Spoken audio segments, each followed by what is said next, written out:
देखो, मैंने स्टार्ट किया था इसमें टॉपिक नंबर 1 कि हमारा एक मेथड था ऑपरेटिंग साइकिल मेथड।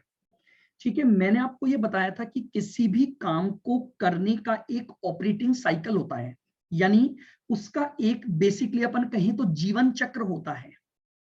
ठीक है, जैसे मैंने आपको बोला, सबसे पहले मैं सप्लायर से रॉ मटेरियल खरीदता हूं, उस रॉ मटेरियल को मैं फैक्ट्री में भेजता हूं ताकि प्रोसेसिंग हो सके। प्रोसेसिंग कंप्लीट होने के बाद वो क्या बन जाता है, फिनिश गुड्स बन जाता है। फिनिश गुड्स को फिर मैं बेच देता हूं। अगर मैंने कैश में बेचा तब तो इमीडिएटली मुझे कैश रिकवर हो गया, और अगर मैंने माल उधार बेचा तो उससे डेटर क्रिएट होंगे, और अल्टीमेटली बाद में डेटर से वापस मुझे क्या मिल जाएगा, कैश मिल जाएगा। तो मैंने आपको बोला कि किसी भी काम को करने का एक साइकिल होता है, और मुझे मेथड में ये ढूंढना है कि उस साइकिल में समय कितना लगता है, कितने दिन लगेंगे या कितने महीने लगेंगे इस साइकिल को कंप्लीट होने में। और इसी साइकिल को मैंने क्या नाम दिया था, ऑपरेटिंग साइकिल पीरियड मैंने बोला था। आइएगा, फिर मैंने आपको बोला कि मेरे ऑपरेटिंग साइकिल की पहली स्टेज होती है रॉ मटेरियल। आप जब भी कोई मटेरियल खरीद के लाते हो तो कभी भी ऐसा नहीं होता कि वो मटेरियल इमीडिएटली प्रोडक्शन प्रोसेस में चला जाए। वो मटेरियल कुछ समय के लिए मटेरियल फॉर्म में ही रहता है।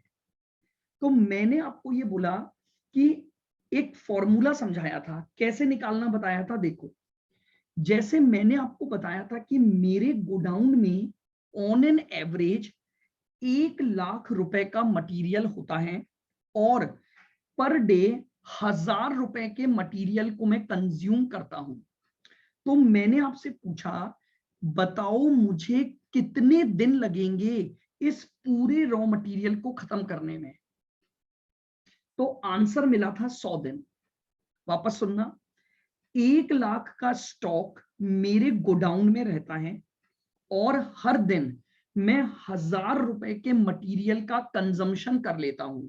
तो 1 लाख को कंज्यूम करने में मुझे कितना समय लगेगा, बताओ।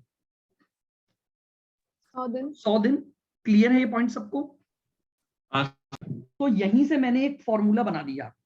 मैंने कहा फॉर्मूला क्या बना, मेरे गोडाउन में जितना स्टॉक रहता है divided by consumption per day. तो मैंने आपको बोला मुझे 2 बातें निकालनी पड़ेंगी, एक तो मुझे एवरेज स्टॉक निकालना पड़ेगा, और एक मुझे कंजम्पशन पर डे निकालना पड़ेगा। एवरेज स्टॉक निकलता है opening stock plus closing stock divided by 2, और कंजम्पशन पर डे निकलेगा total consumption divided by number of days in a year. और कंजम्पशन निकलता है opening stock plus purchases minus closing stock से।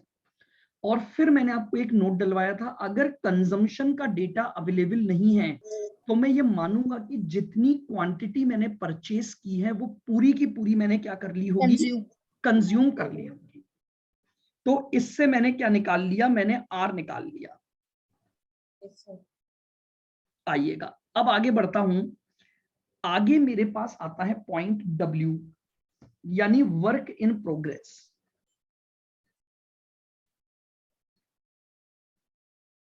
अगला पॉइंट जो मेरे पास आता है that is work in progress.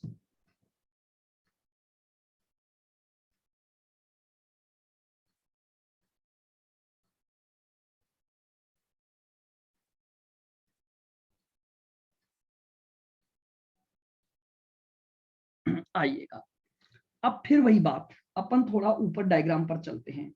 मैंने आपको क्या बताया वो सुनना। वर्क इन प्रोग्रेस का काम होता है फैक्ट्री में, भाई प्रोडक्शन प्रोसेस जहां होती है उस जगह को हम क्या बोलते हैं, फैक्ट्री। अब मैं आपको ये बोल रहा हूं, ध्यान से सुनना, कि मेरे पास ऑन एन एवरेज 80,000 की प्रोसेसिंग होती है। ध्यान से सुनोगे, ऑन एन एवरेज 80,000 की टोटल प्रोसेसिंग होती है, तब जाकर वो फिनिश्ड गुड्स बनता है। और प्रोसेसिंग करने में 1500 रुपए पर डे का खर्चा होता है। 1500 रुपए में क्या क्या शामिल होगा? रॉ मटेरियल शामिल होगा, लेबर शामिल होगी, और फैक्ट्री के खर्चे समझ रहे हो? तो बेसिकली मैं ये बोलना चाह रहा हूं कि W का मतलब क्या हो गया कि WIP स्टेज को खत्म होने में टोटल कितना समय लगेगा। अगर ऑन एन एवरेज 1500 रुपए पर डे की कॉस्ट लगती है फैक्ट्री में, और मुझे 80,000 की वैल्यू की प्रोसेसिंग करनी है, तो लीजिए पहले अपन जरा इस बात को लिखते हैं, फिर फॉर्मूला बना देंगे। तो लिखो, once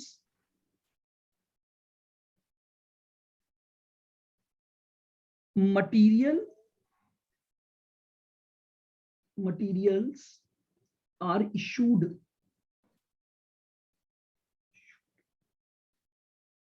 to production। ये जो अपन डिवाइड करके निकाल रहे हैं इसे बोलेंगे क्या? डेज आते जा रहे हैं, ये हर पर्टिकुलर साइकिल के हर पर्टिकुलर स्टेज पर कितने दिन आपकी मनी ब्लॉक होगी। Issued to production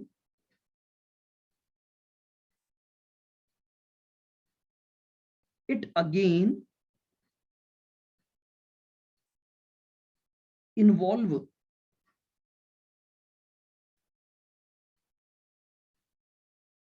time gap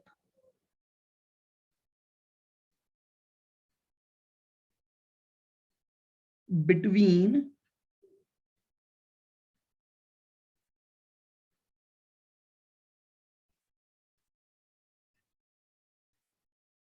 issue of material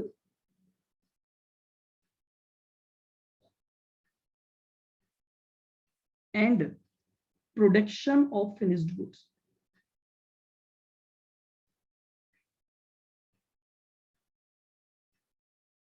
देखिए कुछ ना कुछ समय तो लगेगा मटेरियल को प्रोडक्शन में डालने से लेकर उसके फिनिश्ड होने में।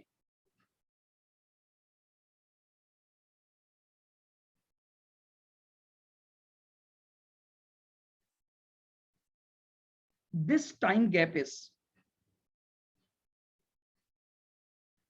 known as processing period।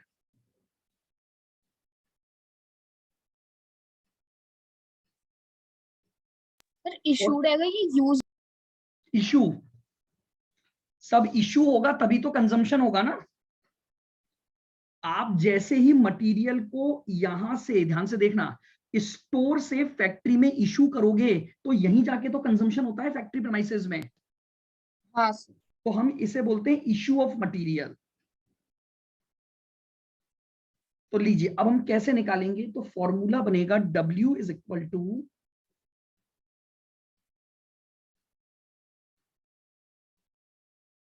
Average stock of WIP, average stock of WIP divided by, कहां पर होता है ये काम, प्रोडक्शन का काम कहां पर होता है बताओ, फैक्ट्री में। फैक्ट्री में। तो मैं क्या बोलूंगा, फैक्ट्री कॉस्ट पर डे।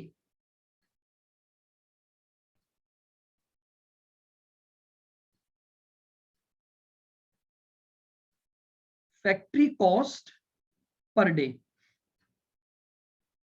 अब वही बात आ गई, मुझे एक तो निकालना पड़ेगा एवरेज स्टॉक ऑफ WIP और एक निकालनी पड़ेगी मुझे फैक्ट्री कॉस्ट। तो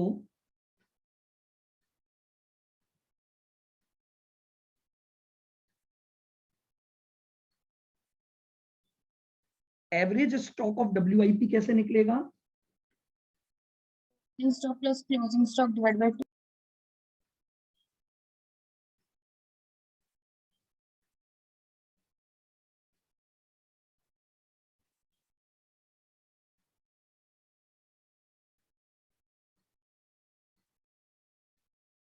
ये लीजिए, opening stock of WIP plus closing stock of WIP divided bye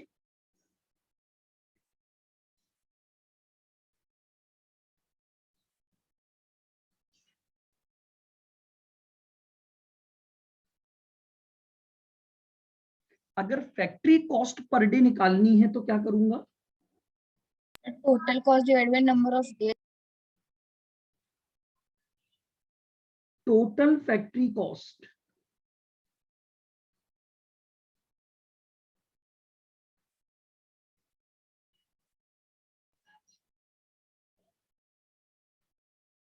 number of days in a year. इसमें पैकेजिंग और वो सब आ जाता है। क्या चीज? ये प्रोडक्शन फिनिश गुड में जब बना रहे फैक्ट्री का खर्चे। आप कॉस्ट शीट पढ़ चुके हो फाउंडेशन लेवल पर।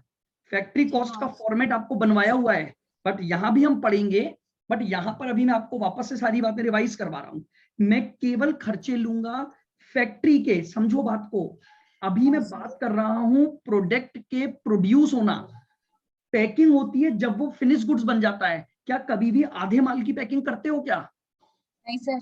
तो अभी तो मैं फैक्ट्री के काम को कर रहा हूं, तो फैक्ट्री में तो अभी गुड्स बन रहा है।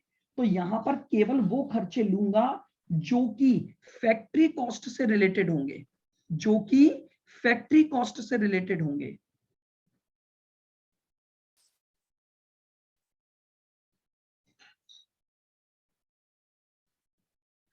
बताइए फैक्ट्री कॉस्ट कैसे निकलती थी आपकी? सर लेबर ओवरहेड्स प्लस सबसे पहले लेते थे आप रॉ मटेरियल रॉ मटेरियल और एक वेरिएबल वो ओवरहेड्स। सबसे पहले आप लेते थे रॉ मटेरियल कंज्यूम्ड।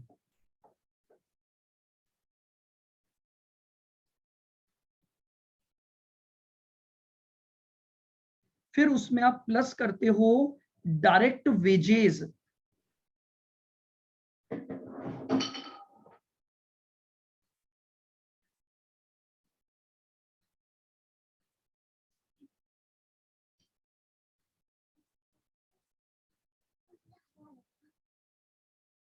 फिर आप लेते थे डायरेक्ट एक्सपेंसेस। तो आपकी प्राइम कॉस्ट आती थी, याद है कुछ? हाँ सर। हाँ सर। फिर आप इसमें फैक्ट्री या मैन्युफैक्चरिंग एक्सपेंसेस ऐड करते थे। कॉस्ट शीट ही बना।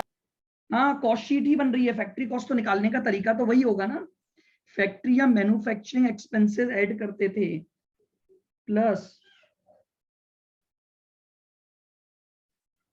ओपनिंग स्टॉक ऑफ WIP और माइनस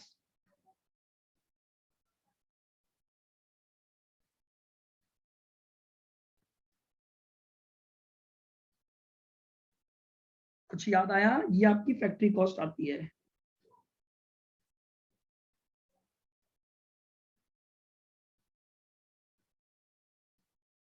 ये लीजिए, ये मैंने आपको फैक्ट्री कॉस्ट निकालना बता दिया।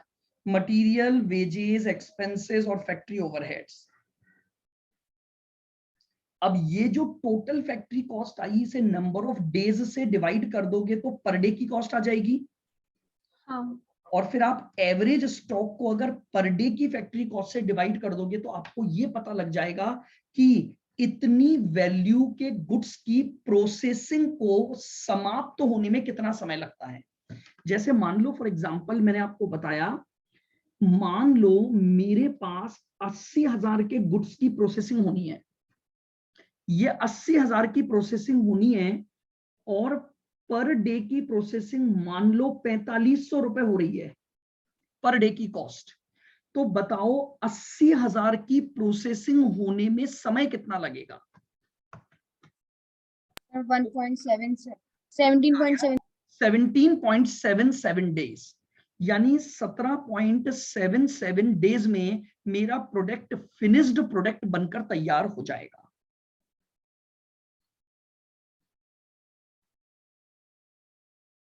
लिखें, note, if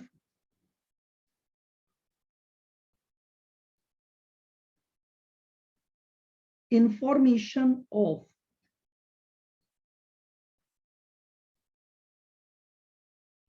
factory cost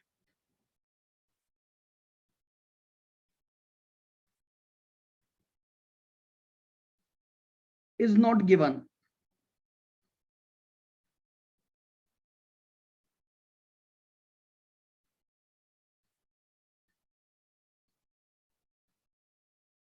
then we can use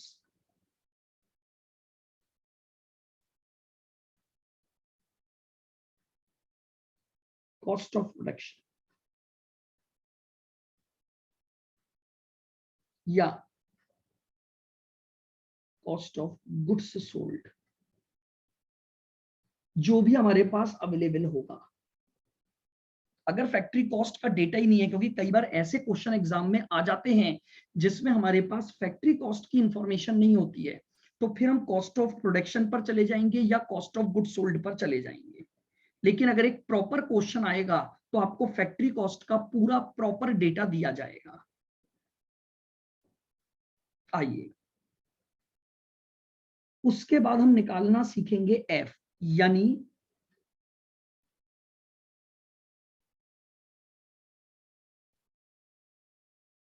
finished goods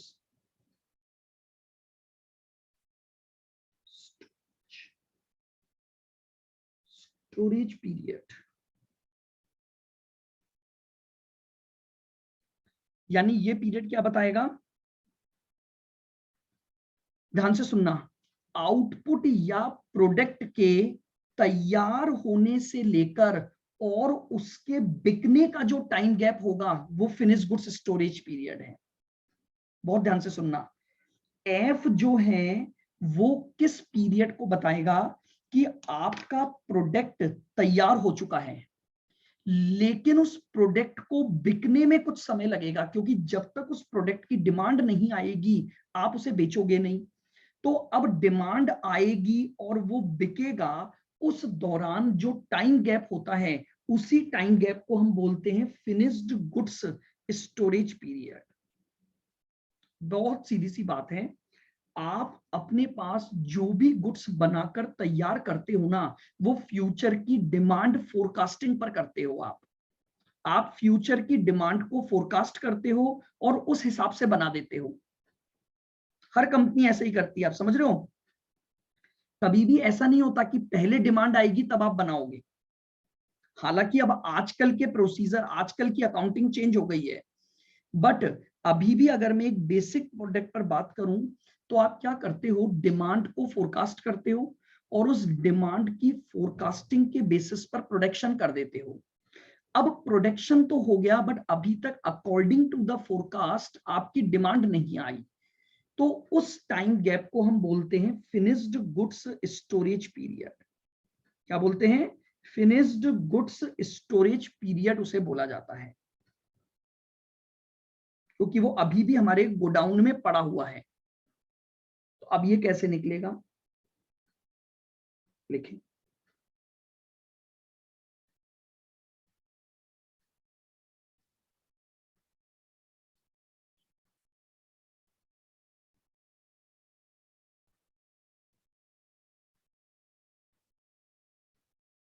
average stock of finished goods divided by average stock of finished goods divided by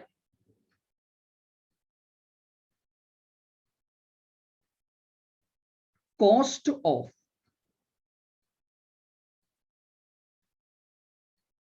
goods sold per day.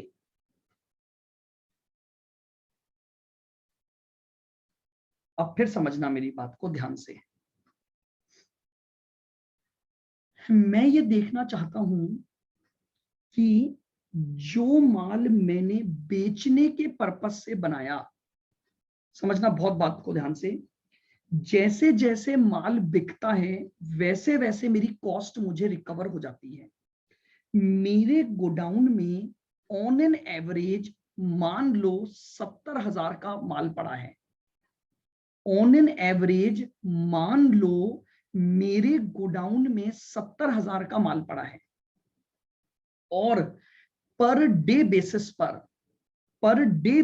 पर जो माल में बेचता हूं उसकी कॉस्ट है 2,500 रुपए, कॉस्ट पर चल रहा है ये, अभी प्रॉफिट नहीं आया क्योंकि प्रॉफिट डेटर से क्रिएट होता है। तो मेरी बात समझ आ रही है? मैं आपसे ये पूछ रहा हूं 70,000 की वैल्यू का माल है और पर डे 2,500 रुपए की कॉस्ट रिकवर होती है, तो बताओ 70,000 की रिकवरी होने में कितने दिन लग जाएंगे? 28 दिन। तो 70,000 डिवाइडेड बाय आपने क्या कर दिया? 2500। 2,500। तो लीजिए, अब आपको पता है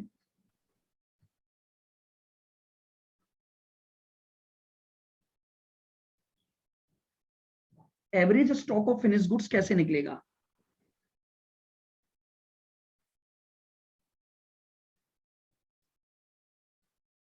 opening stock of finish goods plus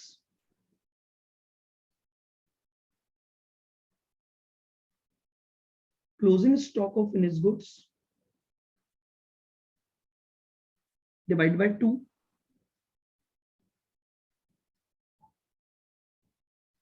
और अगर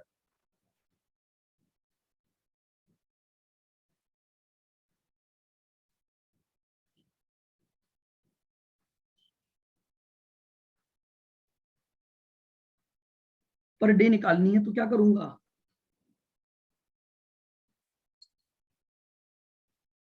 total cost of goods sold upon number of days. Total cost of goods sold divided by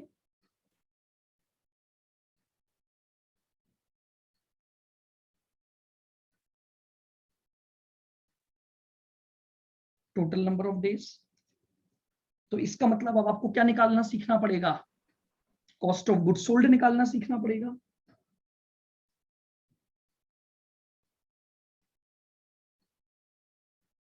ये भी वही कॉस्ट शीट से है। बिल्कुल। अब आप समझो, आप फैक्ट्री कॉस्ट तो निकाल ही चुके हो। हाँ, फिनिश गुड का प्लस कर देंगे।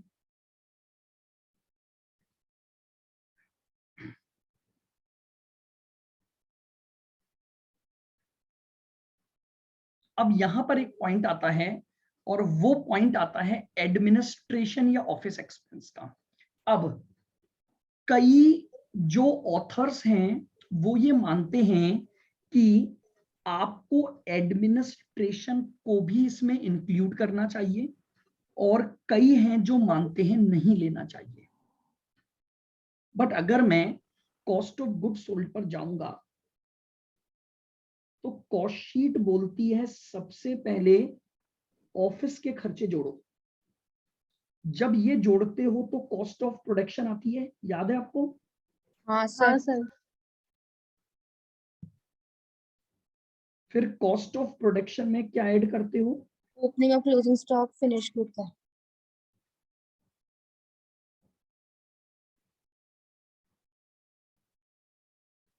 एडमिनिस्ट्रेटिव होते हैं, एडमिनिस्ट्रेशन। एक ही बात है, एडमिनिस्ट्रेशन बोल दो, एडमिनिस्ट्रेटिव बोल दो, ऑफिस ओवरहेड बोल दो, ये बस एक नाम है। जैसे मैं आपको रिद्धि बोल दूं, गुड़िया बोल दूं, बीबी बोल दूं, घर में बोलते हैं कि नहीं बोलते?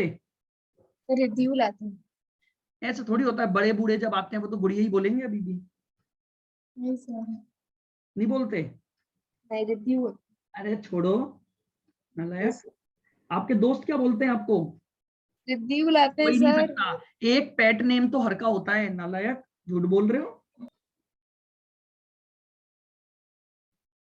उसके बिना तो जिंदगी नहीं चलती। सर वो तो बुलाने के लिए तो फिर वो कुछ भी नाम रख देते मैं हैं। वही तो बोल रहा हूँ, तो ये भी बोल रहे हैं ना, एडमिनिस्ट्रेटिव बोल दूं, एडमिनिस्ट्रेशन बोल दूं, ऑफिस बोल दूं, मैं भी तो यही बोल रहा हूँ, बुलाने के ही नाम है, मीनिंग तो एक ही है, वो प्यार भरे नाम है। हर कोई प्यार करने वाला अपने हिसाब से नाम रख लेता है।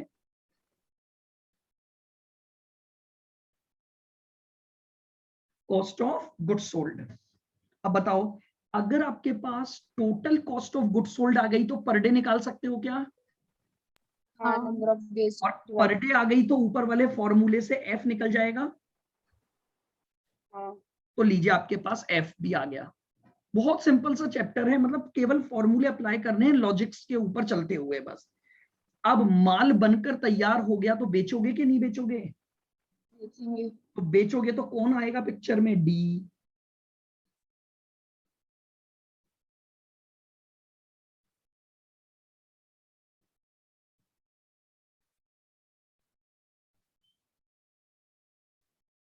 डेटर्स कलेक्शन पीरियड, ये वो पीरियड होगा जितने पीरियड में डेटर आपको क्या देंगे? पैसा रिटर्न जितने पीरियड में डेटर आपको पैसा देंगे उसको हम क्या बोलेंगे? Debtors collection period.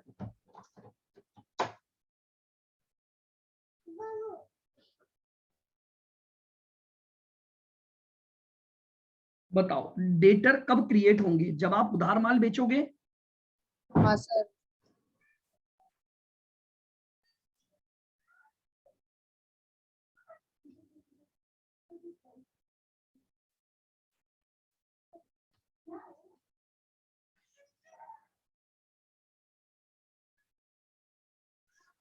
Average value of receivables, average value of receivables और डिवाइडेड बाय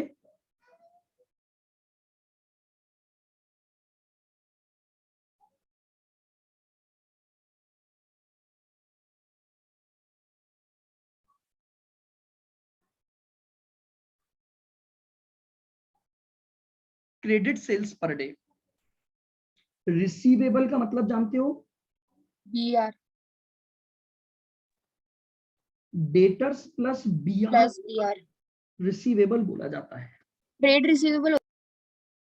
हाँ हाँ, तो वही हो गया, रिसीवेबल्स ही बोलूंगा मैं यहाँ। अब बताओ एवरेज रिसीवेबल कैसे निकालोगे?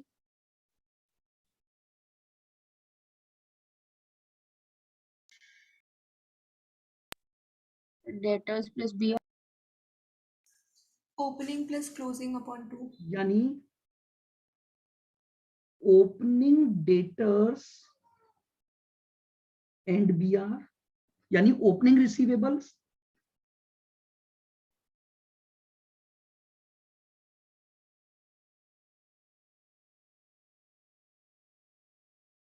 Closing debtors and BR divided by 2। ये आ गया opening debtors and BR plus closing debtors and BR divided by 2। 2। तो ये आपके पास एवरेज रिसीवेबल्स आ जाएगा। और क्रेडिट सेल्स पर डे कैसे निकालोगे? टोटल में से कैश सेल्स माइनस करेंगे। अरे यानी बस credit sales divide by number of days. हाँ पर डे भाई आपने जो भी टोटल क्रेडिट सेल की होगी, जो भी आपने क्या की होगी, टोटल क्रेडिट क्रेडिट सेल की होगी, अगर उसको किससे डिवाइड कर दोगे? Number of days.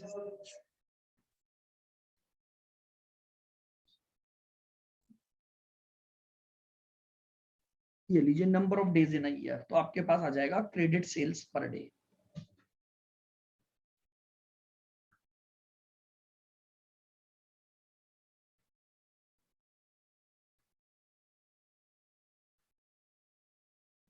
और एक और बच गया सी, यानी creditors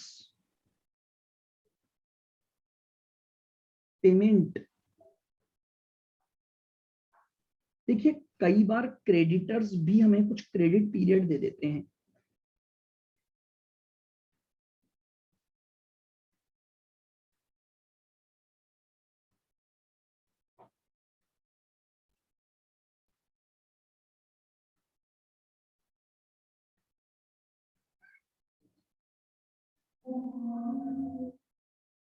average value of pebbles, average value of tables pebbles divided bye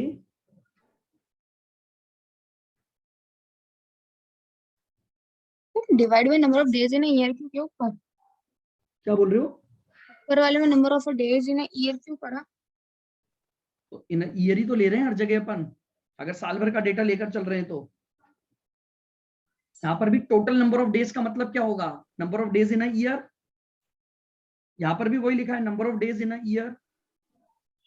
हम एक पर्टिकुलर ईयर की ही तो रिक्वायरमेंट निकाल रहे हैं वर्किंग कैपिटल की। बताया था ना मैंने आपको, फ्लक्चुएटिंग कैपिटल होती है जो ईयर टू ईयर बेसिस पर चेंज होती है। हाँ। तो हम केवल एक साल की वर्किंग करते हैं, अगले साल के लिए फिर दोबारा वर्किंग करते हैं। अब बताओ एवरेज पेबल कैसे निकालोगे। Sir opening creditors plus BP plus closing creditors and BP. Opening creditors and bills payable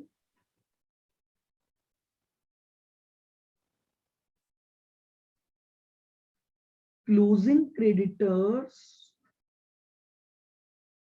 and bills payable divide by 2। ये लीजिए आपके पास एवरेज पेबल आ गया, opening creditor and BP plus closing creditor and BP divided by 2। तो आपके पास average value of pebbles आ जाएगा। और credit purchase per day कैसे निकालोगे। Total credit purchase divided by number of days in a year. ये लीजिए बस मेथड खत्म, credit purchase per day.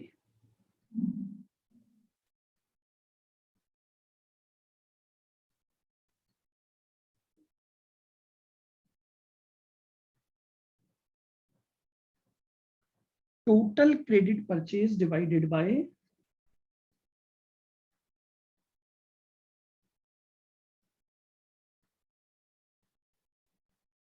Number of days in a year. अब आपके पास आर के नंबर ऑफ डेज आ गए, डब्ल्यू के नंबर ऑफ डेज आ गए, एफ के नंबर ऑफ डेज आ गए, डी के नंबर ऑफ डेज आ गए और सी के नंबर ऑफ डेज आ गए। तो क्या अब आप अपना ऑपरेटिंग साइकिल पीरियड निकाल सकते हो। हाँ सर। फॉर्मूला लग जाएगा, क्या फॉर्मूला था अपना। सर ये R plus W plus W plus F plus F plus P D minus C. बोलो क्या बात समझ में आई। हाँ सर। अब कई बार एक और समस्या आती है, बस लास्ट पॉइंट आपको देखो, मैंने आपको अगर ध्यान हो ना, हर फॉर्मूले के न्यूमरेटर में अपन ने एक एवरेज वर्ड यूज किया है। Average raw material, average WIP, average finished goods, average receivables, average payable. समझ में आ रही है मेरी बात। हाँ सर। लेकिन कई बार एग्जाम में ऐसे क्वेश्चन आते हैं कि आपको डायरेक्टली बस एक स्टॉक की वैल्यू दे देता है 15,000, ओपनिंग क्लोजिंग अलग अलग नहीं देगा। तो उस केस में आप ये अज्यूम करोगे डायरेक्ट कि गिवन स्टॉक की वैल्यू है वो एवरेज वैल्यू ही दी हुई है उसने। हाँ। भाई जैसे मान लो फॉर एग्जांपल मैं आपको लिख के दे दूं, रॉ मटेरियल का स्टॉक है 20,000, डब्ल्यूआईपी का स्टॉक 40,000, फिनिश गुड्स का स्टॉक 60,000। अब जब मैंने आपको 20, 40, 60 एक वैल्यू ही दे दी, तो अब आप इसे ओपनिंग और क्लोजिंग तो कैसे मानोगे। मैं क्या मानूंगा कि क्वेश्चन ने एवरेज ही गिवन है। एवरेज वैल्यू कैलकुलेट करके दी हुई है। ठीक है सर। तो मैं उस सिंगल इंफॉर्मेशन को क्या मान लूंगा, एज अ एवरेज वैल्यू मान लूंगा। Average value. बताओ सारे फॉर्मूले समझ आ गए। सर नोट में लिखना है क्या। हाँ लिख लो, चाहो तो लिख लो। ये लो नोट लिख लेते हैं, अपने पास क्या है, नोट ही तो डालना है। ये लो नोट डालो।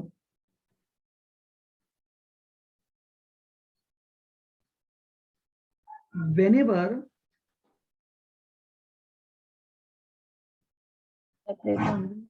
separate information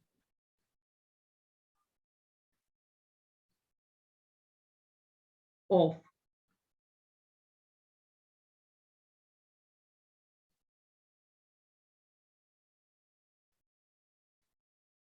opening and closing balance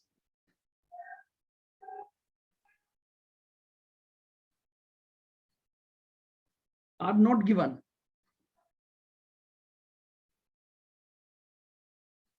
then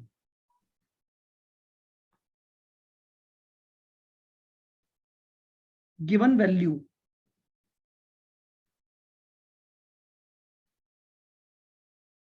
be treated as everything. will be assumed as average value. ये लो, बताइए क्या आपको ओ की बातें समझ आ गई?